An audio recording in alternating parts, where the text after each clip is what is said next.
Assalamualaikum warahmatullahi wabarakatuh. Ya, kembali lagi kita di part 7 ya. Part 7 ini atau part 8 ya.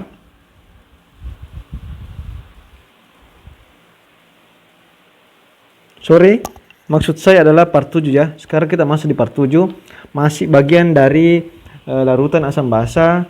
Bagiannya lagi identifikasi asam basa. Nah, sekarang kita sudah sampai di identifikasi asam basa menggunakan larutan indikator buatan. Nah, di part sebelumnya itu tentang indikator alami, sama-sama larutan. Tapi kemarin di part 6 sebelumnya part 6 itu larutan tapi indikator alami. Kita ambil ekstrak dari tumbuhan. Sekarang kita berupa larutan juga tapi indikator buatan. Jadi diproses yang panjang sehingga menjadi indikator buatan. Kemudian di part 5 itu bagian awal dari identifikasi asam basa itu termasuk juga indikator buatan, tapi bukan berupa larutan tapi berupa berupa kertas ya, yaitu kertas lakus merah dan biru dan kertas universal. Nah, dan itu semua bisa dijadikan indikator untuk mengidentifikasi asam basa ya. Nah, ada beberapa indikator buatan yang saya tampilkan di sini di tabel. Ada 7 ya yang paling terkenal ya. Phenolphthalein atau indikator PP. Nah, ini sangat familiar ini di lab-lab ya biasanya. Bromtimol biru BTB singkatannya BTB. Metil merah MM, metil jingga MO, bromkresol hijau, bromkresol ungu dan alizarin kuning. Nah, alizarin kuning, fenol merah. Nah, indikator buatan ini ada track pH-nya. Jadi misalnya indikator PP itu dia berada di antara 8,3 dan 10,0. Jadi dia kalau kita lihat ini, karena ini angka tracknya di atas 7, maka dia di sini sekitar di wilayah basa ya, 8,3 dan 10,0. Dan misalnya ya warna, coba perhatikan warna yang dihasilkan. Nah, padahal kalau indikator PP ditambahkan ke zat asam, itu warnanya akan menjadi tidak berwarna ya, tidak berwarna Nah, kemudian kalau ditambahkan indikator PP ini ditambahkan larutan basa, maka berubah menjadi merah muda ya. Jadi ini tolak ukurnya pada indikator buatan. Jadi misalnya kayak begini ya, kan tadi kalau asam indikator PP, kalau dia zat asam dia tak berwarna, artinya kalau dia tak berwarna ini pH-nya pasti di bawah 8,3. Tak berwarna. Tak berwarna. Jadi misal ada suatu zat ya. Ya, misal ada suatu zat, misalnya kita mau tahu ini asam atau basa misalnya. Anggaplah zat A. Kita tambahkan indikator PP. Indikator PP ya, yang ini yang nomor 1. Kalau ditambahkan indikator PP dan hasilnya tak terjadi tak berwarna dalam larutan zat A ini, atau misalnya yang tadinya memang tidak berwarna kemudian tidak terjadi perubahan, artinya yang kelihatannya di kasat mata itu adalah hasilnya tak berwarna ketika ditambahkan PP. Berarti zat ini pH-nya di bawah atau sama dengan 8,3 ya. Ya, jadi kita bisa memprediksi bahwa ketika hasilnya tak berwarna, berarti ini zat A kemungkinannya pH-nya lebih kecil atau sama dengan ya, dari simbol matematika kayak begini ya. Jadi pH-nya itu lebih kecil atau sama dengan 8,3. Nah, kalau dia ditambahkan zat asam, tidak mungkin pasti 8,3 ya, tidak mungkin. Pasti pH-nya karena dia asam, pasti pH-nya di bawah 8,3. Tapi kita bisa memprediksi kemungkinannya itu pH-nya 8,3 ke bawah ketika ditambahkan itu larutan asam ya, larutan asam. Nah, kemudian ketika misalnya ditambahkan larutan basa, anggaplah ini zat A ini larutan basa itu, coba perhatikan basa, lihat angka 10,0 ya. Jadi pH-nya pasti di atas atau sama dengan 10,0. Nah, jadi di sini memang diperlukan sedikit pengetahuan tentang bagaimana menentukan pH-nya, kemungkinan pH-nya ya. Jadi saya ulangi lagi ya. Misalnya zat A ini saya tambahkan indikator pp. Kemudian ketika saya tambahkan indikator pp ini terjadi perubahan, coba lihat di tabel, terjadi perubahan merah muda. Itu pada tabel, coba di bagian atas nomor 1 indikator pp larutan basa, coba lihat di bawahnya larutan basa itu warna merah muda. Berarti karena warna merah muda ini pasti 10,0.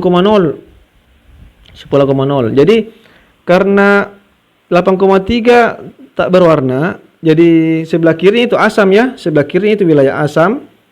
Maksudnya bagian asam, maksudnya ketika ditambahkan zat asam, sebelah kanan itu bagian basah ya, bagian basah. Jadi coba saya hapus dulu lagi nih. Jadi ya, saya hapus dulu biar paham lebih ya. Jadi ini 8,3 jika ditambahkan zat asam. Kemudian 10,0 itu jika ditambahkan zat basa. Jadi 8,3 ke bawah dan 10,0 ke atas ya. Nah, misal lagi ya, saya ambil contoh lagi, saya ulang. Silakan diperhatikan baik-baik karena biasanya ada model soal seperti ini ya. Misalnya ya, saya ambil lagi indikator, anggaplah lagi zat B ya. Saya ujikan lagi zat B. Zat B misalnya. Saya ambil indikator yang kedua ini ya. Coba diperhatikan di tabel BTB ya, BTB. Nah, saya mau tahu ini asam atau basa ya. Saya tambahkan beberapa tetes BTB. Nah, lihat BTB itu terakhir.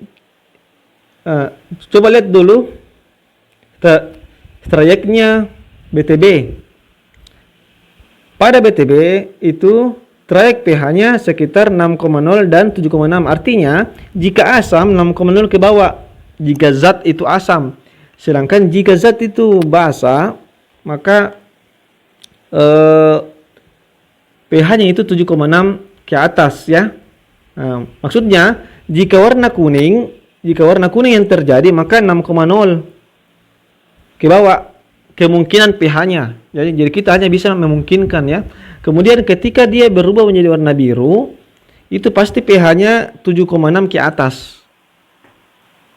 Kemudian kalau misalnya terjadi pada warnanya itu antara kuning dan biru, di sini terjadi warna antara kuning dan biru, maka pH-nya itu sekitar antara 6,0 dan 7,6. Jadi kita bisa memprediksi pH-nya suatu zat. Apakah dia pH di atas 6,0 ataukah di bawah 6,0. Begitupun juga dengan apakah di atas 7,6 atau di bawah dari 7,6. Jadi coba jadi diperhatikan di sebelah kanan untuk biru, di sebelah kiri untuk kuning. Jadi kalau misalnya saya tambah ini BTB, anggaplah saya tambah ini BTB, kembali lagi ke zat B misalnya. Kemudian terjadi perubahan warna biru. Warna biru berarti karena coba diperhatikan lihat tabel, setelah ditahu warna biru perubahannya, lihat di tabel lagi, lihat trayeknya BTB. 6,0 dan 7,6. Sebelah kanan 7,6, sebelah kiri 6,0. Kita lihat di sini warnanya. Warna biru ya. larutan basa ya, di sebelah kanan juga. Berarti ini pH-nya itu lebih besar daripada 7,6 atau sama dengan 7,6. Jadi ini kesimpulannya kalau dia warna biru. Nah, sedangkan bagaimana kalau dia berwarna kuning? Karena kuning di sebelah kiri di sini itu sejajar dengan larutan asam, berarti ini wilayahnya yang kuning, berarti pH-nya lebih kecil atau sama dengan 6,0. Karena dia larutan asam, pasti dia mengarah ke bawah ya. Ingat skala pH itu 1 sampai 14 ya, matanya 7. Semakin ke kiri dia wilayahnya asam, semakin ke kanan wilayahnya basa ya. Nah, jadi semakin besar pH-nya itu semakin basa, semakin kecil pH-nya itu mendekati asam atau bahkan asam sekali ya. Jadi kayak begitu.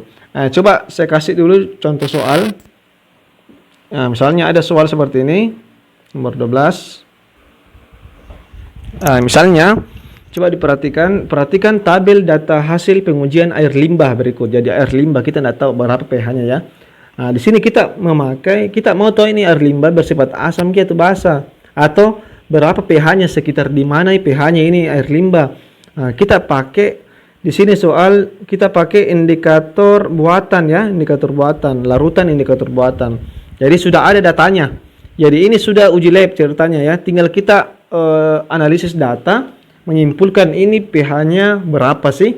Nah, misalnya di sini kita lihat datanya ya. Di tabel nomor pertama itu dia memakai metil jingga. Nah, metil jingga atau MJ. Trayeknya itu 3,1 dan 4,4. Trayek perubahan warnanya tadi merah untuk ingat-ingat ya, merah untuk 3,1, kuning untuk 4,4 ya. Jadi kayak begitu ya. Sama juga. Jadi kalau misalnya warnanya di antara merah kuning, itu pasti ya, pH-nya di antara juga ini 3,4 dengan 4,4. Nah, saya hapus dulu lagi supaya bisa dilihat jelas. Kemudian, ketika saya ukur limbah 1 dulu ya, limbah 1. Nah, saya tambahkan metil jingga MJ. Nah, itu hasilnya warna di situ di tabel coba perhatikan kuning. Maka kalau warna kuning kesimpulannya adalah ini pH-nya limbah 1 di atas atau sama dengan 4,4. Nah, karena kuning sebelah kanan ini berarti ini pasti di atasnya. Ingat, kalau sebelah kanan ini berarti di atasnya, angka yang paling di atas. Kalau di sebelah kiri, dalam hal ini kalau metil jingga warna merah berarti ke bawah. Karena karena tepatnya tepatnya 3,1. Tepatnya angkanya 3,1, maka 3,1 ke bawah dia ya. Kalau dia warna merah ya, tapi di sini kita lihat di tabel dia warna kuning. Berarti ini limbah 1, kita bisa simpulkan pH-nya pasti di atasnya 4. Di atasnya 4 ya, karena dia warna kuning. Nah, kemudian supaya lebih jelas lagi saya di sini kita lihat di tabelnya dia tambahkan brom kresol hijau. Brom kresol dulu, saya perbaiki dulu ya. Brom kresol hijau. Nah, saya tulis pendek saja ya supaya sambil saya ucapkan ya, semoga paham. Pada limbah 1, brom kresol hijau itu berwarna biru. Limbah 1 ini biru. Artinya kalau dia warna biru itu trayeknya di sebelah kanan berarti 5,4 ke atas. Berarti kesimpulannya dia ini tadi warna biru, berarti kalau kita baca trayeknya berarti pH-nya lebih besar dari 5,4. Nah, ketika kita gabung datanya ini antara MJ dengan brom kresol biru, maka kesimpulannya adalah pH lebih besar atau sama dengan 5,4. Karena kenapa? Karena angka 4,4 ini termasuk juga 5,4. Jadi sudah dibatalkan ini ya. Artinya kita sudah tidak pakai lagi ceritanya. Jadi karena ini yang lebih tepat, karena tadi kita pakai MJ, dia karena batasnya MJ hanya sebatas 4,4 berarti kita hanya bisa simpulkan kalau MJ dia, kalau kita pakai MJ itu di atas 4,4. Kemudian kita pakai brom kristal hijau, dia warna biru. Dia warna biru di sini ya, warna biru berarti di atas 5,4. Nah, angka 4,4 ini termasuk juga di atasnya, lebih di atas 5,4. Berarti supaya lebih tepat, saya simpulkan saja langsung, berarti pH-nya ini 51 di atas 5,4. Jadi tidak mungkin lagi pH-nya 4,4 ya. Tidak mungkin lagi pH-nya 4,4 karena di sini tadi pada saat MJ pH sama dengan lebih besar atau sama dengan kan kalau maksudnya ini ada di bawahnya itu atau sama dengan, kalau begini saja itu sudah pasti di atasnya ya. Kalau ada sama dengannya, jadi karena ada sama dengannya pada saat kita pakai MJ tadi, saya ulangi lagi ya, saya perjelas supaya lebih paham. Pada saat pakai MJ itu warna kuning berarti 4,4 ke atas atau sama dengan 4,4 pada saat kita pakai MJ saja. Kemudian kita pakai indikator yang lain, indikator buatan yang lain, warna biru, brom kristal hijau itu kalau kita lihat tracknya itu 5,4 ke atas. Berarti sudah gugur ini, jadi tidak mungkin lagi pH-nya 4,4. Jadi kita sudah bisa dapat kesimpulan pH-nya ini limbah 1 pasti ini pH-nya 5,4 ke atas atau sama dengan 5,4. Nah, supaya lebih jelas lagi di sini, data di sini di tabel ditambahkan lagi BTB ya, BTB atau brom timol biru. Nah, kita lihat di situ ya. Pada saat ditambahkan BTB, limbah 1 warna kuning. Warna kuning dia. Artinya kalau dia warna kuning, coba kita lihat tracknya sebelah kiri ya. Coba lihat sebelah kiri, berarti angka 6,0. Jadi 6,0 ke bawah. pH-nya ini limbah 1 6,0 ke bawah. Kalau kita pakai BTB, jadi kesimpulannya di sini pH lebih kecil atau sama dengan 6,0. Kalau kita pakai BTB ya. Jadi kesimpulannya adalah ketika saya gabung kesimpulannya ini saya perbaiki dulu. Ketika saya gabung kesimpulannya berarti berarti pH-nya itu adalah pH-nya itu di antara 5,4 lebih kecil atau sama dengan pH lebih kecil daripada 6,0. Jadi di antara 5,4 atau sama dengan 5,4 atau 6,0 atau sama dengan 6,0. Jadi pH-nya sekitar di sini kesimpulannya. Nah, jadi kita bisa simpulkan bahwa ini masih wilayah asam ya. Masih wilayah asam. Jadi karena masih wilayah asam, jadi limbah 1 ini kita dapat kesimpulan pH-nya di antara 5,4 dan 6,0. Nah, silakan diulang-ulang lagi videonya supaya bisa lebih paham.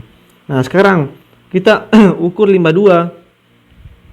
Limbah 2 ya, limbah 2. Limbah 2. Saya langsung saja di sini limbah 2. Limbah 2. Pertama kita pakai apa tadi? MJ ya. Saya langsung tulis MJ. MJ apalagi itu brom kristal hijau. BKJ saya singkat saja, brom kristal hijau, dan BTB brom timol biru. Nah, pada limbah saya langsung lihat di sini ya tabel ya. Limbah 2 itu pada MJ dia kuning ya, warna kuning. Kuning. Artinya kalau kuning berarti pH-nya, coba lihat pH-nya warna kuning. Dia coba lihat di trayek pewarna, dia warna kuning berarti sebelah kanan. Artinya kalau kita lihat di track pH dia 4,4 ke atas ya. 4,4 ke atas. Jadi saya langsung saja bahwa 52 ini kemungkinan pH-nya kalau kita pakai MJ, kesimpulannya itu di atas 4,4 atau sama dengan 4,4 ya. Atau sama dengan 4,4. Kemudian di BKJ atau bromtimol bromkresol hijau ya. Itu berwarna, kita perhatikan sini hijau. Dia berwarna hijau. Artinya kan di sini di track warnanya warna kuning cuma biru, tidak ada warna hijau. Berarti di antaranya di sini warna hijau. Artinya kalau kita melihat lagi tabel, coba perhatikan tabel di track pH itu berarti pH-nya antara 3,8 dan 5,4 di antara di sini di tengah-tengah karena hasilnya warna hijau. Pokoknya kalau tidak ada warna kuning, tidak ada warna selain dari warna kuning dan warna biru pasti itu di tengah-tengahnya di antaranya. Nah, ini di sini ditulis di sini warna hijau ya. Berarti pH-nya antara 3,8 dan 5,4 karena pada track pH-nya juga di antaranya itu. Kalau BKJ atau bromkresol bir hijau itu cuma batasnya di sekitar 3,8 dan 5,4. Jadi sudah dibatasi di bagian atas dan di bagian di bawahnya. Jadi karena warna hijau itu pH-nya di antara saya lihat lagi dulu 3,8 5,4 ya. Nah, pH di antara 3,8 atau sama dengan 4,4 pH atau pH-nya di antara di atas 3,8 atau batasnya 5,4. Ya 5,4 ya. Berarti kalau kita gabungkan ini kesimpulannya, ini berarti pH-nya 4,4 lebih kecil atau sama dengan pH lebih kecil atau sama dengan 5,4. Nah, kenapa saya hapus 3,8? Karena kita sudah memakai MJ, katanya MJ itu warna itu pH-nya 4,4 ke atas. Berarti angka 3,8 lain sudah tidak berlaku lagi karena 3,8 itu di bawahnya 4,4. Makanya saya ambil lebih detailnya. Jadi antara 4,4 sampai 5,4 itu pH-nya. Ya. Nah, jadi saya hapus ini yang 3,8 kan. Kalau dia di BKJ itu pH-nya 3,8 ke atas atau sama dengan 3,8 dibatasi sampai 5,4. Jadi pH-nya sekitar di situ. Tapi karena kita sudah pakai MJ tadi dan MJ menyimpulkan 4,4 ke atas, berarti 3,8 ini sudah tidak berlaku lagi karena angka 3,8 ke atas itu sudah termasuk 4,4 ke atas. Jadi kesimpulannya ketika kita memakai dua indikator saja ini, pH-nya sampai di sekitar 4,4 lebih kecil daripada pH, lebih kecil dari atau sama dengan 5,4. Jadi pH-nya antara 4,4 sampai 5,4. Nah, kita mau lagi lebih detail ya. Jadi kita lihat lagi BTB. Nah, kita pergi lagi ke soal BTB. BTB itu hasilnya warna kuning juga ya, warna kuning. Warna kuning BTB, 52 ya, kuning. Kalau dia kuning berarti kesimpulannya warna kuning itu warna kuning sebelah kiri berarti 6,0 ke bawah ya. Di sebelah kiri juga angka 6,0. Berarti kesimpulannya BTB itu di bawah 6,0 pH lebih kecil atau sama dengan 6,0. Ya, begini kesimpulannya kalau BTB ya. Karena dia batasnya cuma 6 sampai 7,6 batasnya dia di sini ya. Jadi karena warna kuning di bawahnya 6,0 ya. Di bawahnya 6,0. Sehingga ketika kita gabungkan kesimpulan dari BTB dan kesimpulan dari campuran MJ dan BKJ tadi yang di atas ini, maka kita bisa simpulkan 4,4 lebih kecil dari pH, lebih kecil dari 5,4. Jadi tetap tidak berubah karena kenapa tidak saya ambil ini 6,0 karena kalau saya ambil 6,0 di sini itu semakin tidak detail semakin menjauh. Makanya karena sudah ada angka 5,4, karena angka 6,0 termasuk Mi juga angka 5,4 di bawahnya. Jadi tidak mungkin Mi pH-nya ini 52 6,0. Pasti di bawahnya lagi. Nah, di sini sudah kita simpulkan tadi pakai BKJ yang lebih detail itu menghasilkan angka sekitar 4,4 sampai 5,4, sehingga kita tidak perlu mengambil dari jadi kesimpulannya kita tidak perlu mengambil angka dari BTB ya, dari BTB tidak perlu. Sebagaimana tadi ini BKJ tidak perlu yang angka 3,8 karena masih lebih detail ya, masih lebih detail antara 4,4 lebih kecil dari pH, lebih kecil dari 5,4 ya. Jadi 52 mungkin 52 kesimpulannya seperti ini. Dan dia masih wilayah asam ya. Jadi limbah 1 asam, limbah 2 juga asam. Nah, tadi ini limbah 1 ya, limbah 1 ini, limbah 2 yang ini. Nah, coba kita lihat apa jawabannya di sini.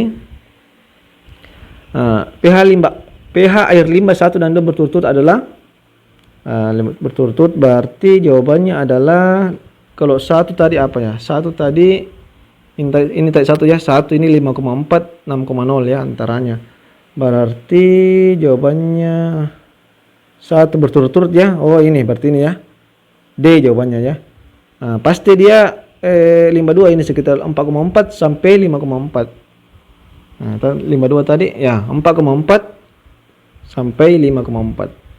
Ya, jadi beginilah cara menganalisis data kalau kita memakai kalau kita memakai indikator buatan ya, kalau kita memakai indikator buatan.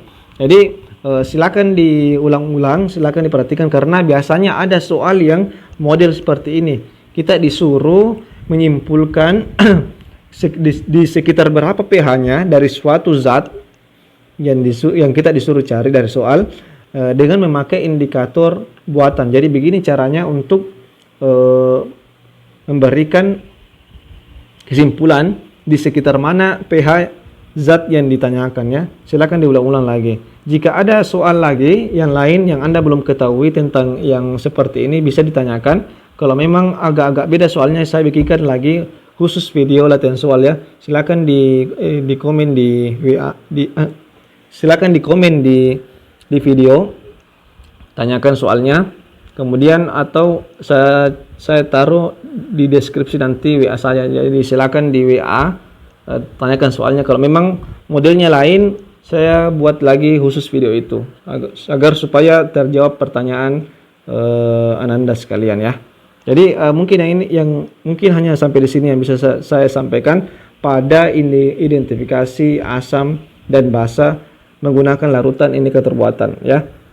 Sampai ketemu lagi di part selanjutnya tentang masih identifikasi asam basa dengan menggunakan alat ya. Ini tadi AB yang dari part 5, 6, 7 itu semuanya bahan ya, semuanya bahan. Artinya kalau bahan satu kali pakai. Nah, part selanjutnya itu pakai alat ya. Alat itu jadi bisa diversikan, bisa dipakai lagi. Kayak begitu nanti. Itulah bedanya antara bahan dan alat ya. Oke. Assalamualaikum warahmatullahi wabarakatuh. Salam dahsyat luar biasa.